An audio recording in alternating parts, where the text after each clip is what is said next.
मैं सभी विद्यार्थियों का आर्य क्लास यूट्यूब चैनल के अंतर्गत बहुत बहुत स्वागत, वेलकम और अभिनंदन करता हूं। डियर स्टूडेंट्स और प्यारे साथियों, मित्रों, हमारी जो क्लास चल रही थी इससे पहले वाली, उसमें हमने जो है व्यवस्थापिका और कार्यपालिका के संदर्भ में बात की थी। और विशेष रूप से जहां हम जो बात कर रहे थे वो ब्रिटिश जो व्यवस्थापिका है और कार्यपालिका के संदर्भ में देखा। आज की जो हमारी जो क्लास रहेगी, ये हम जो एक ऐसे देश के जो है व्यवस्थापिका के संदर्भ में बात करेंगे पहले अपन, जो कि जिसको सुपर पावर के नाम से जाना जाता था। डियर स्टूडेंट्स और प्यारे साथियों, मैं बता दूं 1945 से अंतरराष्ट्रीय राजनीति में एक नए युग का जो है सूत्रपात होता है। और नए युग के सूत्रपात के साथ में जो है नए जो राजनीतिक जो परिघटनाएं हैं, राजनीतिक संगठनों का क्या होता है, निर्माण होता है। और अंतरराष्ट्रीय राजनीति में महत्वपूर्ण क्या आते हैं, परिवर्तन आते हैं। 1945 के बाद में महत्वपूर्ण अंतरराष्ट्रीय राजनीति में बदलाव है। तो 1945 के बाद में जो है अंतरराष्ट्रीय राजनीति में द्विध्रुवीय व्यवस्था स्थापित होती है, अर्थात दो महाशक्ति आती है, एक अमेरिका और एक जो है यूएसएसआर, सोवियत संघ जो है रूस के रूप में। और बाद में जो है 1991 में सोवियत संघ का क्या हो जाता है, विघटन हो जाता है। तो उसके बाद में जो है अमेरिका जो है विश्व में महाशक्ति के रूप में बनकर के जो है उभरता है। अमेरिकी वर्चस्व या अमेरिकी जो हेजेमनी है वो क्या होती है, स्थापित होती है। तो डियर स्टूडेंट्स, हमारे देश की राजव्यवस्था के साथ साथ में दूसरे देशों की राजव्यवस्थाओं के संदर्भ में जानना भी हमारे लिए जो है महत्वपूर्ण होता है। तो चलिए आज हम बात करते हैं एक महाशक्ति जो देश है उसके संदर्भ में और वहां के जो व्यवस्थापिका है। देखिए, व्यवस्थापिका को अलग अलग देशों में अलग अलग नामों से जाना जाता है। जैसे जापान में व्यवस्थापिका को डाइट बोलते हैं, अमेरिका में कांग्रेस के नाम से जाना जाता है, स्विट्जरलैंड में संघीय सभा के नाम से जाना जाता है, चाइना की बात करें तो जनवादी कांग्रेस के नाम से। और व्यवस्थापिका एक सदनात्मक भी हो सकती है, द्विसदनात्मक भी हो सकती है, लेकिन ज्यादातर देशों में जो है द्विसदनात्मक व्यवस्थापिका को जो है अंगीकार किया गया है। डियर स्टूडेंट्स, ब्रिटेन में भी संसदीय प्रणाली थी और संसदीय प्रणाली का जो जनक है वो किसको माना जाता है, वो ब्रिटेन को माना जाता है। किसको माना जाता है, ब्रिटेन को माना जाता है। और भारत ने भी जो संसदीय शासन प्रणाली को जो अंगीकार किया है वो कहां से किया है, ब्रिटेन से। लेकिन आज के जो हमारा जो टॉपिक है, जो हम अमेरिका की व्यवस्थापिका के संदर्भ में जो देख रहे हैं, अमेरिका में संसदीय शासन प्रणाली नहीं है, बल्कि अमेरिका में जो है अध्यक्षात्मक शासन प्रणाली को अपनाया गया है। कौन सी शासन प्रणाली को अपनाया गया है, अध्यक्षात्मक शासन प्रणाली को अपनाया गया है। तो व्यवस्थापिका को अलग अलग देशों में अलग अलग नामों से जाना जाता है। जैसे सभी आप जानते हैं कि सरकार जो होती है तीन अंगों से मिलकर के बनती है, व्यवस्थापिका, कार्यपालिका और न्यायपालिका। व्यवस्थापिका का काम होता है देश के लिए कानूनों का निर्माण करना, और कार्यपालिका जो होती है वो व्यवस्थापिका के द्वारा बनाए गए कानूनों को क्या करती है, लागू करती है। और न्यायपालिका के द्वारा कानूनों की व्याख्या की जाती है। इसके अलावा संविधान की व्याख्या की जाती है, नागरिकों के मूल अधिकारों की न्यायपालिका रक्षा करती है। और कोई कानून का उल्लंघन करता है तो फिर उसको पनिशमेंट देने का कार्य जो किया जाता है वो किसके द्वारा किया जाता है, न्यायपालिका के द्वारा किया जाता है। कहने का मतलब यह है कि व्यवस्थापिका को अलग अलग देशों में अलग अलग नामों से जाना जाता है, लेकिन व्यवस्थापिका का जो प्रमुख जो वर्क होता है, काम होता है, वो देश के लिए क्या करना होता है, कानूनों का निर्माण करना होता है। चलिए हम बात करते हैं अमेरिका की जो व्यवस्थापिका है। और अमेरिका की जो व्यवस्थापिका है, डियर स्टूडेंट्स, अमेरिका की व्यवस्थापिका को कांग्रेस के नाम से जाना जाता है। किसके नाम से जाना जाता है, कांग्रेस के नाम से। और यहाँ की जो कांग्रेस है, व्यवस्थापिका है, ये द्विसदनात्मक है, अर्थात द्विसदनात्मक। इसके दो सदन है। पहला जो सदन है प्रतिनिधि सभा, और दूसरा जो सदन है यहाँ का कौन सा है, सीनेट है। जैसे भारत के संदर्भ में हम बात करें तो भारत की हमारी जो संघीय जो व्यवस्थापिका है, केंद्रीय जो व्यवस्थापिका है, वो पार्लियामेंट है, संसद के नाम से जानते हैं। और जो निम्न सदन है वो लोकसभा है, और उच्च सदन के रूप में कौन सा है, राज्यसभा है। लेकिन अमेरिका में यहाँ की व्यवस्थापिका को कांग्रेस के नाम से जानते हैं। और इसके जो ये भी द्विसदनात्मक है, पहला जो सदन है प्रतिनिधि सभा है, और दूसरा कौन सा होता है, सीनेट होता है। ठीक है, अब इसके संदर्भ में आपको महत्वपूर्ण बातें देखते हैं। डियर स्टूडेंट्स, निश्चित रूप में ये क्लास आपके लिए उपयोगी होगी। और जो अमेरिका की जो वहां की जो राज व्यवस्था है, अमेरिकी जो पॉलिटिकल सिस्टम्स है, उसके संदर्भ में हमारे को जो है जानकारी प्राप्त होगी। तो निश्चित रूप में जो है डियर स्टूडेंट्स, आपकी नॉलेज में जो है ये क्लास अभिवृद्धि करेगी। और डियर स्टूडेंट्स, मैं आपको बता दूं कि आपका जो लगातार प्रयास है, सतत मेहनत है, पढ़ाई के प्रति आपका जुनून होना चाहिए, दृढ़ निश्चय आप जो है पढ़ाई के प्रति समर्पित होकर के और अध्ययन करें तो निश्चित रूप में ये आपकी मेहनत जो है एक दिन रंग लाएगी और निश्चित रूप में जो है आप सफलता अवश्य प्राप्त करेंगे। तो लगातार आपका जो है प्रयास रहना चाहिए, अनवरत पढ़ाई जारी रहनी चाहिए। तो डियर स्टूडेंट्स, ये मेरी तरफ से जो है मैं ये कहूँ कि आपके लिए जो है सजेशन है, एक सुझाव है कि आप लगातार प्रयास करते रहें, दैनिक अध्ययन करें, रूटीन वाइज पढ़ें। तो चलिए बात करते हैं अपन इसके संदर्भ में। एक तो देखिए कि फिलाडेल्फिया सम्मेलन के जो सदस्य थे अमेरिका में द्विसदनात्मक व्यवस्था की आवश्यकता पर क्या दिया, बल दिया। फिलाडेल्फिया में क्या होता है, एक सम्मेलन होता है और उस सम्मेलन में जो प्रमुख जो प्रतिनिधि थे उन्होंने द्विसदनात्मक जो व्यवस्था है उस पर क्या दिया, आवश्यकता पर बल दिया। और अमेरिका के संविधान के अनुच्छेद 1 में कहा गया है, जो वहां का अनुच्छेद जो 1 है उसमें इस बात का उल्लेख किया गया है कि संविधान के अंतर्गत प्रदान की गई व्यवस्थापन संबंधी समस्त जो शक्तियां हैं संयुक्त राज्य के एक कांग्रेस में निहित होगी। ठीक है ना। व्यवस्थापन का मतलब जो होता है डियर स्टूडेंट्स, व्यवस्थापन क्या है, वो तो क्या होता है, व्यवस्थापन का मतलब होता है नीतियों का निर्माण करना, कानूनों का निर्माण करना। ठीक है ना। और जो प्रदत्त व्यवस्थापन जो होता है ये भी हमने ब्रिटिश संविधान के अंतर्गत देखा था और ये भी देखेंगे जो प्रदत्त जो व्यवस्थापन है वो क्या होता है। प्रदत्त व्यवस्थापन ये व्यवस्था होती है कि जब जो कार्यपालिका के पास में जब जो व्यवस्थापिका है, व्यवस्थापिका के पास में अगर कार्यों का अधिक भार हो जाता है तो कुछ कानूनों के निर्माण के लिए कुछ कार्य जो है कार्यपालिका को सौंप दिए जाते हैं। तो इसी व्यवस्था को प्रदत्त व्यवस्थापन के नाम से जाना जाता है। जो व्यवस्थापन होता है वो क्या होता है, वो विधायी से संबंधित होता है, कानूनों के निर्माण से संबंधित होता है। तो यहाँ के जो आर्टिकल 1 है उसमें कहा गया कि संविधान के अंतर्गत प्रदान की गई व्यवस्थापन संबंधी समस्त जो शक्तियां हैं वो संयुक्त राज्य अमेरिका के एक कांग्रेस में निहित होगी। ठीक है ना। व्यवस्थापन संबंधी जो शक्तियां हैं, कौन सी शक्तियां, व्यवस्थापन संबंधी शक्तियां। ठीक है डियर स्टूडेंट्स, व्यवस्थापन का मतलब क्या हो गया, कानूनी हो गया। क्या हो गया, कानूनी। कि व्यवस्थापन संबंधी जो शक्तियां हैं वो किसमें निहित होंगी, कांग्रेस में निहित होगी। ये आर्टिकल जो है अनुच्छेद 1 के अंतर्गत कहा गया। और लेकिन व्यवहार में देखिए, अगर हम रियलिटीज में देखते हैं, व्यवहार में देखते हैं तो कांग्रेस को न केवल विधायी अर्थात प्रशासनिक और न्यायिक शक्तियां भी जो है इसको प्राप्त है। केवल व्यवस्थापन संबंधी नहीं है बल्कि जो है प्रशासनिक और न्यायिक शक्तियां भी जो है यहाँ की कांग्रेस को क्या है, प्राप्त है। ठीक है ना। जिसको ये कहें कि कांग्रेस क्या है, यहाँ की संसद है, व्यवस्थापिका है और व्यवस्थापिका को यहाँ पे कांग्रेस के नाम से जाना जाता है। इसके अलावा कांग्रेस को प्राप्त शक्तियों के संदर्भ में हम मोटे-मोटे रूप में देखें कि जो कांग्रेस है और यहाँ की कांग्रेस को जो शक्तियां जो प्राप्त की गई है, प्रदान की गई है कांग्रेस को प्राप्त शक्तियां। ठीक है ना। कांग्रेस को प्राप्त शक्तियां डियर स्टूडेंट्स, जो व्यवस्थापिका है, सभी देशों में जो व्यवस्थापिका है और व्यवस्थापिका का जो प्रमुख कार्य है जनरली जो है यहाँ की जो व्यवस्थापिका है जिसको कांग्रेस के नाम से जाना जाता है उसको भी कोई जो है शक्तियां प्राप्त है जो अन्य देशों को लगभग जो है प्राप्त है। तो सबसे पहले तो जो है कि इसका जो प्रमुख जो वर्क होता है वो क्या होता है, कानूनों का क्या करना, निर्माण करना। ये व्यवस्थापिका का प्रमुख क्या होता है, काम होता है, कानूनों का क्या करना, निर्माण करना। ठीक है ना।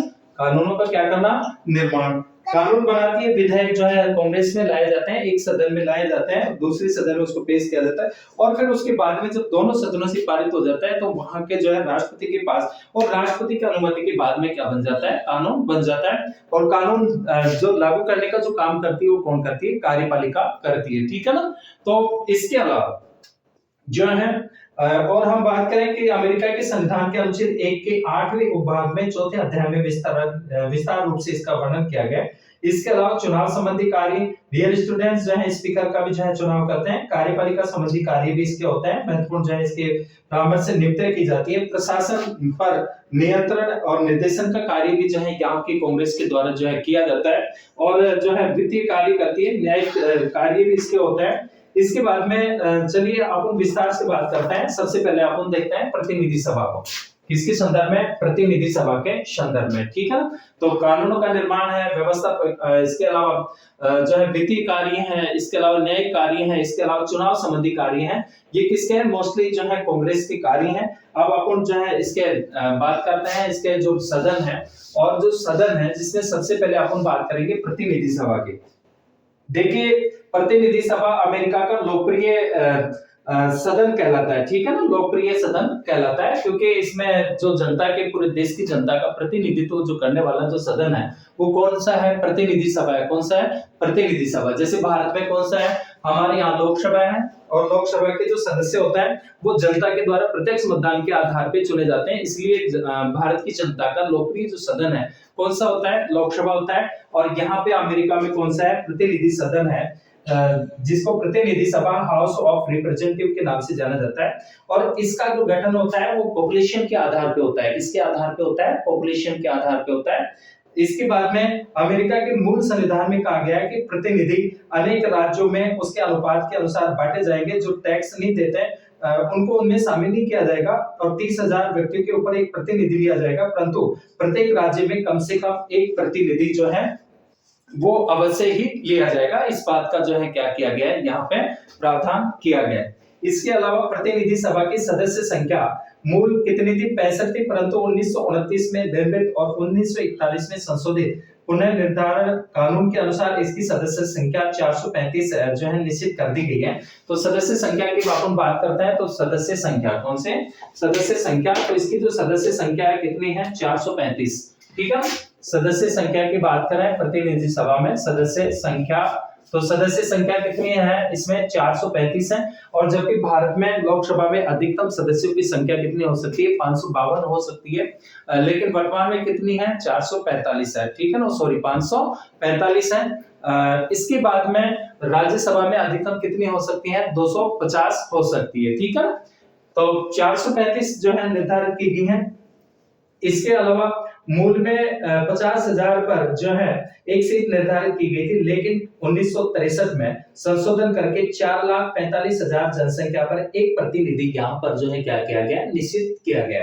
इसके बाद में एक बात आपको ध्यान रखनी है कि प्रत्येक इकाई से एक प्रतिनिधि सभा में अवश्य निर्वाचित किया जाएगा, चाहे उसकी जनसंख्या कम क्यों नहीं हो। सदस्यों की योग्यता की बात करें तो जो सदस्यों की जो योग्यता है, सदस्यों की योग्यता के संदर्भ में सबसे पहले देखिए कि वह कम से कम 7 वर्ष से जो है संयुक्त राज्य जो अमेरिका है उसमें जो है क्या कर रहा हो, 7 वर्ष से संयुक्त राज्य अमेरिका का क्या होना चाहिए, नागरिक होना चाहिए। और इसके अलावा जन्मजात नागरिक होना आवश्यक यहाँ पे नहीं है, 25 वर्ष की आयु पूरी कर चुका हो। डियर स्टूडेंट्स, जो है हमारे यहाँ लोकसभा के संदर्भ में देखते हैं तो सबसे पहले जो है वह भारत का नागरिक होना चाहिए। और हमारे यहाँ भी लोकसभा का सदस्य बनने के लिए जो उम्मीदवार की जो न्यूनतम जो आयु रखी गई है वो कितनी रखी गई है, वो 25 वर्ष रखी गई। कितनी रखी गई है, 25 वर्ष। तो जो अमेरिका है, अमेरिका में भी जो है सदस्यों की जो न्यूनतम जो आयु है प्रतिनिधि सभा का सदस्य बनने के लिए, उसके लिए जो रखी गई है वो भी कम से कम कितनी रखी गई है, 25 वर्ष रखी गई है, ठीक है ना। इसके बाद में वह अमेरिका में सैनिक पदाधिकारी नहीं हो, वह उस राज्य का निवासी हो जिस राज्य से वह प्रतिनिधि सभा का चुनाव लड़ना चाहता है, ठीक है। इसके बाद में जो है स्थानीयता का यहाँ पे जो नियम देखते हैं उसमें कि अमेरिका की प्रतिनिधि सभा में उम्मीदवार न कि उस राज्य का अपितु उस निर्वाचन क्षेत्र का भी निवासी होता है जहां से वह चुनाव लड़ सकता है। सदस्यों का जो निर्वाचन है, डियर स्टूडेंट, सदस्यों का निर्वाचन की जनता के द्वारा वयस्क मताधिकार के आधार पर प्रत्यक्ष रूप से किया जाता है, ठीक है ना। सदस्यों का निर्वाचन देखते हैं तो प्रत्यक्ष मतदान के द्वारा, किसके आधार पर, सदस्यों का निर्वाचन। और सदस्यों का जो निर्वाचन होता है किसके माध्यम से होता है, प्रत्यक्ष निर्वाचन के द्वारा सदस्यों का क्या किया जाता है, निर्वाचन किया जाता है। भारत में लोकसभा के सदस्यों का जो निर्वाचन है वो भी जो है प्रत्यक्ष मतदान के आधार पर किया जाता है, ठीक है। तो यहाँ अमेरिका में भी जो है सदस्यों का निर्वाचन, प्रतिनिधि सभा के जो सदस्यों का जो निर्वाचन होता है वो प्रत्यक्ष मतदान के आधार पर होता है। इसके अलावा जो है अमेरिका में महिलाओं को मताधिकार 19वें संविधान संशोधन के द्वारा 1920 में प्रदान किया गया था। ध्यान रखना कि अमेरिका में महिलाओं को मताधिकार, यहाँ पर महिलाओं को मताधिकार जो प्रदान किया गया था, ध्यान रखना अमेरिका में, कहां पे, अमेरिका में। और अमेरिका में जो मताधिकार जो प्रदान किया जाता है वो कब किया जाता है, 1920 में। कब प्रदान किया गया था, 1920 में, ठीक है। ये आपको विशेष रूप से ध्यान रखना है कि अमेरिका में जो महिलाओं को जो मताधिकार जो प्रदान किया गया था, कब प्रदान किया गया था, 1920 में जो है इनको प्रदान किया जाता है। और 26 से संविधान संशोधन के द्वारा मताधिकार की आयु 18 वर्ष कर दी गई है, ठीक है ना। मताधिकार की जो आयु है वो कितनी है, पहले 21 थी लेकिन कितनी कर दी गई, 18 वर्ष। डियर स्टूडेंट्स, भारत में भी जो है प्रारंभिक जो मताधिकार की जो आयु रखी गई थी, वैश्य मताधिकार की आयु वो 21 वर्ष थी, लेकिन 61वें संविधान संशोधन के द्वारा, कौन से संविधान संशोधन के द्वारा, 61वें संविधान संशोधन के द्वारा 21 से घटा करके कितनी कर दी गई है, 18 वर्ष कर दी गई है। तो वर्तमान में जो है हमारे यहाँ पे भी जो है जो मताधिकार की जो आयु है वो कितने निर्धारित की गई है, 18 वर्ष निर्धारित की गई है। तो अमेरिका में भी कितनी है, 18 वर्ष निर्धारित की गई है, कितने की गई है, 18 वर्ष निर्धारित की गई है। इसके अलावा कार्यकाल की बात करें अपन, इसमें प्रतिनिधि सभा का जो है कार्यकाल, और जो कार्यकाल है, कार्यकाल के अंतर्गत बात करें तो प्रतिनिधि सभा का जो कार्यकाल है वो डियर स्टूडेंट्स 2 वर्ष निर्धारित किया, जिसे न कम किया जा सकता न बढ़ाया जा सकता, और न ही समय से पहले इसको जो है विघटित किया जा सकता है।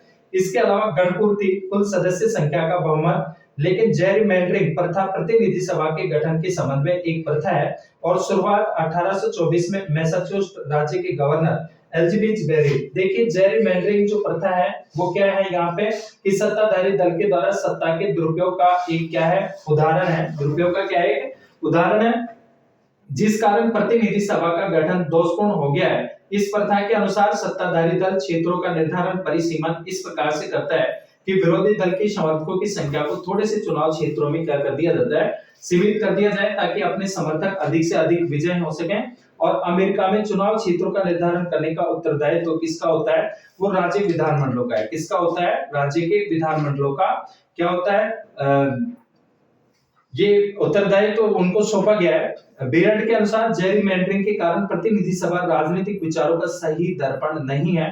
ध्यान रखना कि प्रतिनिधि सभा में कुल 435 सदस्य हैं। कितने सदस्य हैं, 435 सदस्य। कितने सदस्य हैं, 435 सदस्य हैं, जिन्हें मताधिकार प्राप्त सदस्य कहा जाता है, और 6 गैर मताधिकार प्राप्त प्रतिनिधि रेजिडेंट कमिश्नर है। संघीय जिला वाशिंगटन डीसी और अमेरिका सहित अन्य क्षेत्र, इसके अलावा जो है आइलैंड, वेस्ट वर्जिनिया आइलैंड। और प्रतिनिधि सभा को जो है इसमें प्रतिनिधि सभा का प्रत्येक संवर्ष के नवंबर महीने से पहले सोमवार के पश्चात मंगलवार को क्या होता है, मतदान होता है। मंगलवार को क्या होता है, मतदान होता है।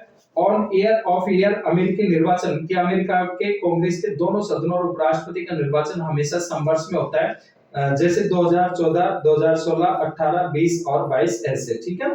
जब राष्ट्रपति, उपराष्ट्रपति और सीनेट के तिहाई और प्रतिनिधि सभा के पूरे सदन के निर्वाचित होता है तो ऑन ईयर निर्वाचन कहते हैं। और राष्ट्रपति का निर्वाचन न होकर केवल सीनेट के तिहाई सदस्यों और प्रतिनिधि सभा का निर्वाचन होता है तो उसे ऑफ ईयर निर्वाचन जो है कहा जाता है। क्या कहा जाता है, ऑफ ईयर निर्वाचन कहा जाता है।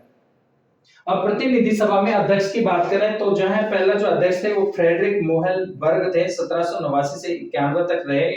और वर्तमान में अध्यक्ष केविन जो है मैकार्थी है, ये 7 जनवरी 2023 से। कौन है, केविन मैकार्थी, ठीक है ना, केविन मैकार्थी हैं। कब से हैं, 7 जनवरी 2023 से। अध्यक्ष के पद का प्रावधान संविधान के अनुच्छेद जो है 1 के सेक्शन 2 में किया गया। और जो है अध्यक्ष पद पहली बार स्थापित हुआ था 1 अप्रैल 1789 को। इसके अलावा प्रतिनिधि सभा में जो दलीय स्थिति है मई 2023 में डेमोक्रेटिक 212 और रिपब्लिकन 222। डियर स्टूडेंट्स, मैं आपको बता दूं कि अमेरिका में जो है द्विदलीय प्रणाली है। अगर दलीय व्यवस्था के संदर्भ में हम आने वाली कक्षाओं में बात करेंगे, दलीय व्यवस्था के संदर्भ में भारत में बहुदलीय है। हमारे यहाँ बहुत सारे राजनीतिक दल हैं, 6 राष्ट्रीय राजनीतिक दल है और जो है क्षेत्रीय राजनीतिक दल है, बाकी गैर मान्यता प्राप्त क्या है, राजनीतिक दल है। लेकिन जो अमेरिका है और जो ब्रिटेन है, यहाँ पे हमें द्विदलीय जो है पद्धति देखने को मिलती है। केवल कितने राजनीतिक दल हैं, 2 पॉलिटिकल पार्टीज हैं, ठीक है ना। इसके अलावा चीन के संदर्भ में बात करें तो वहां पे साम्यवादी हैं। तो डेमोक्रेटिक के 212 और 222 रिपब्लिक में ये मई 2023 में ये दलीय जो है स्थिति थे। इनके सदस्यों के फ्लोर लीडर के नेता बहुमत स्टीव स्केलिस और नेता अल्पमत का हाकिम जेफरिन। सीनेट में बात करते हैं आपको, सीनेट और सीनेट में जो सीटें होती हैं कितनी होती हैं, 100। सीनेट में कितनी होती हैं, सीनेट और सीनेट के सीटों की बात करें तो कितनी होती है, इसमें 100 होती हैं। तो देखिए सीनेट के अंतर्गत जो है इसके में जो सीनेट है यहाँ का क्या है, उच्च सदन है। दूसरा जो सदन है कौन सा होता है, सीनेट। और उच्च सदन है, जैसे भारत में उच्च सदन कौन सा है, राज्यसभा है। और सीनेट में सभी इकाइयों को समान प्रतिनिधित्व प्रदान किया गया है। डियर स्टूडेंट्स, जैसे हमारे यहाँ पे हम भारत के संदर्भ में बात करें तो हमारे देश में जो है राज्यसभा में जो प्रतिनिधित्व जो प्रदान किया गया है राज्यों को, वो जनसंख्या के आधार पर प्रदान किया गया है। किसके आधार पर प्रदान किया गया है, जनसंख्या के आधार पर। लेकिन अमेरिका में सीनेट में जो यहाँ का उच्च सदन है, द्वितीय सदन है, और इसका कभी विघटन नहीं होता है, तो इसमें सभी राज्यों को, सभी इकाइयों को समान प्रतिनिधित्व प्रदान किया गया है। और संविधान के अनुच्छेद 5 में स्पष्ट रूप से उल्लेख किया गया है कि किसी राज्य को उसकी सहमति के बिना सीनेट में प्रतिनिधित्व की समानता में वंचित नहीं किया जा सकता। अमेरिकी संघ की प्रत्येक इकाई जो है सीनेट में 2 प्रतिनिधि भेजती है। ठीक है ना, ध्यान रखना कि प्रत्येक जो इकाई है उस सीनेट में कितने सदस्य, 2 प्रतिनिधियों को भेजती है। कितने प्रतिनिधियों को, 2 प्रतिनिधियों को भेजती है। ठीक है ना, 2 प्रतिनिधि होते हैं। टोटल सदस्यों की संख्या की बात करें तो इसमें तो कितने हैं, 435, और सीनेट में कितने हैं, 100। इसमें कितने सदस्य हैं, 100। ठीक है ना, सदस्य संख्या की बात करें। और इसमें जो सीनेट है उसमें प्रत्येक राज्य को जो है वहां पे जो इकाई है उसको 2 सदस्य भेजने का क्या होता है, अधिकार है। सभी को समान जो है ये प्रतिनिधित्व प्रदान किया गया है।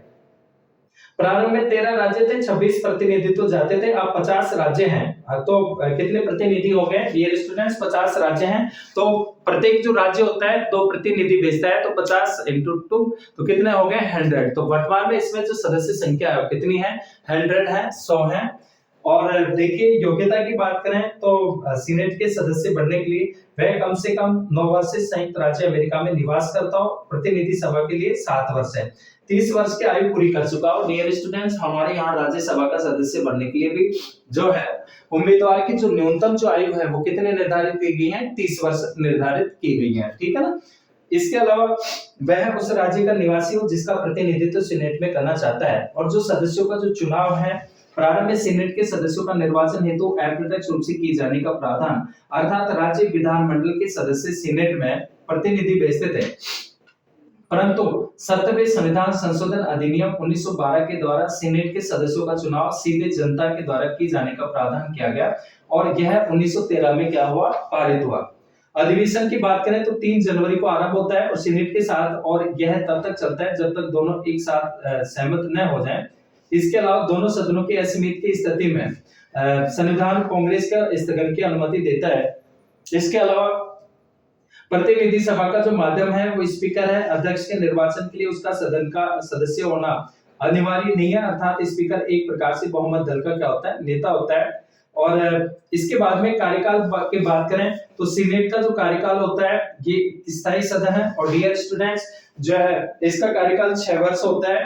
प्रत्येक 2 वर्ष सदस्यों को पुनः निर्वाचन पर कोई प्रतिबंध इसमें नहीं है। गणपूर्ति बहुमत सदस्यों का बहुमत होता है। अधिवेशन 1933 में पारित 20वें संविधान संशोधन के अनुसार प्रत्येक वर्ष 3 जनवरी को दोपहर के प्रतिनिधि सभा के साथ में जो है प्रारंभ होता है। सभापति की बात करें तो संयुक्त राज्य अमेरिका का उपराष्ट्रपति सीनेट का पदेन सभापति होता है। और हमारे यहाँ पे भी जो है राज्यसभा का जो पदेन जो सभापति होता है वो कौन होता है, उपराष्ट्रपति होता है। राज्यसभा का जो पदेन सभापति होता है कौन होता है, उपराष्ट्रपति होता है। डियर स्टूडेंट्स, यहाँ पे भी जो है जो अमेरिका के जो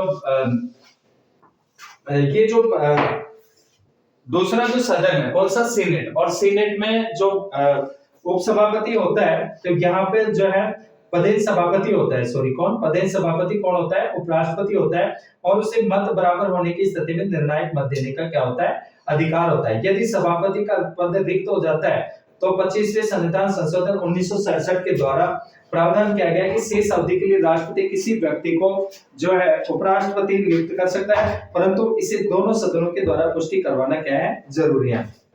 इसके अलावा प्रोटेम स्पीकर, सामयिक अध्यक्ष, ये भी संवैधानिक यहाँ पे जो है पद है। कौन सा पद है, संवैधानिक पद है, जो उपराष्ट्रपति यानी सभापति की अनुमति से सीनेट की अध्यक्षता करता है, जिसका चयन सीनेट अपने में से करते हैं। एक इसके अलावा फिलिबस्टर, ध्यान रखना, फिलिबस्टर, फिलिबस्टर, फिलिबस्टर,